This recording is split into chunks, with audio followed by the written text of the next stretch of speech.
निम्नलिखित समीकरण निकायों में से प्रत्येक निकाय के बारे में बताइए कि किसका अद्वितीय, पॉइंट पर ध्यान देना, अद्वितीय हल है और किसका कोई हल नहीं है, अथवा किसका परिमित रूप से अनेक हल है। ये चीज ध्यान देना। अच्छा, मैं पॉइंट कर देता हूँ, यहाँ रूल लिख देता हूँ। नंबर 1 रूल में यदि आपका a1/a2 नॉट इक्वल b1/b2 इस प्रकार है तो इसको कहा जाएगा अद्वितीय हल, अद्वितीय हल। ये चीज को ध्यान देना। नंबर 2 पॉइंट पर a1/a2 b1/b2 c1/c2 और ये नॉट हो, ये दोनों समान हो और ये न हो तो इसको कहा जाएगा कोई हल नहीं, कोई भी हल नहीं है। ये चीज ध्यान देना। नंबर 3 में a1/a2 b1/b2 c1/c2 अगर ये इस प्रकार हो तो इसका मतलब होता है अपरिमित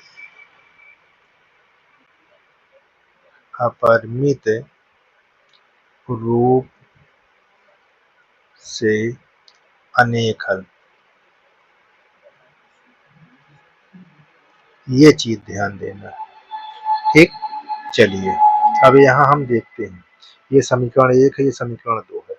तो 1 में देखो a1 बराबर 2, b1 बराबर 3, c1 बराबर 7 और a2 बराबर 6, b2 बराबर 5, c2 बराबर 11।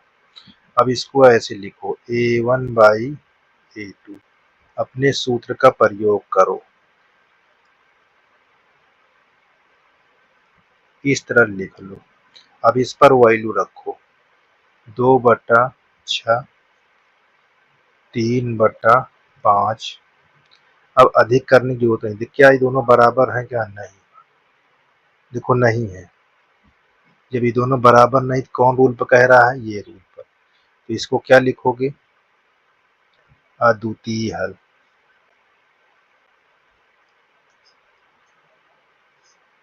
अद्वितीय, ये चीज को ध्यान देना है। ठीक, अब इसी प्रकार दूसरा क्वेश्चन देखिए। a1 बराबर 4, b1 बराबर 7, c1 बराबर 10। जो समीकरण 1 होता है उसको ऐसे लिखते हैं। समीकरण 2 में हम कैसे, देखो हमने बताया 2 लगा कर ही। a2 बराबर यहाँ 10, b2 बराबर 35/2, c2 बराबर 25। अब हम इस तरह इसको बना लेंगे। ठीक, इस तरह बनाने के बाद जहाँ आपको ये समझ में आए कि बराबर नहीं है वहाँ यहाँ ऐसे कर दो। लिखना इस प्रकार है, ठीक है ना। देखो फिर हम लिखेंगे a1/a2 b1/b2 c1/c2 इस तरह दिया हुआ है। हम देखो अब इसको हल करते, इस पर रखते। जब a1 हमको दिया है 4/10 और b1 हमको 7 और यहाँ 35/2 और ये 10/25। काटो, ये ऊपर चला जाएगा तो काटने क्या होगा देखिए। ये तो अभी हम लिख लेते हैं 4/10 और ये 14 देखो 2 ऊपर गुणा हो जाएगा और 35 फिर यहाँ 10/25 अगर इसको काटते हो तो देखो कैसे, 2 दूना 4, 2 पंचे 10, 7 दूनी 14 और 7 पचे 35, 5 दूनी 10, 5 पचा 25।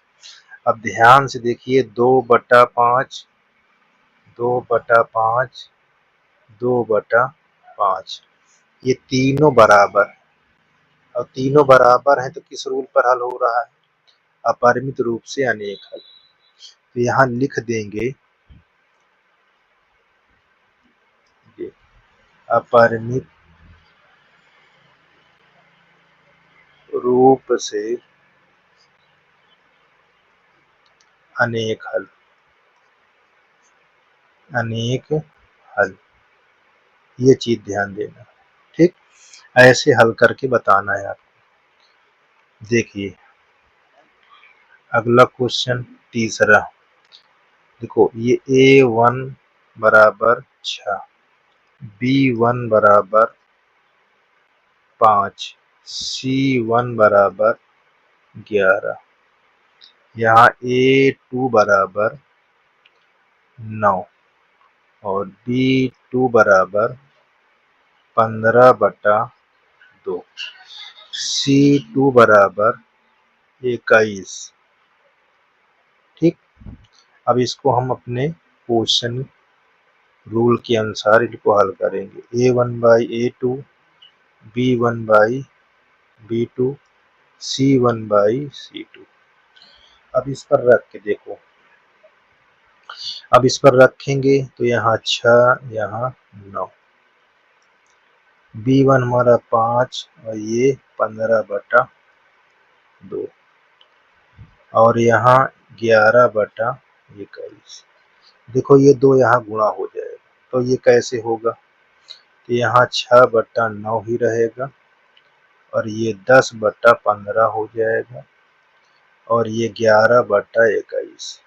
इसको काटो, देखो यहाँ 3 दूना 6, 3 तिरिक 9, 5 दूनी 10, 5 तिहाई 15। देखो ये नहीं कट रहा है, तो ये दोनों क्या है? समान है, परंतु ये समान नहीं है।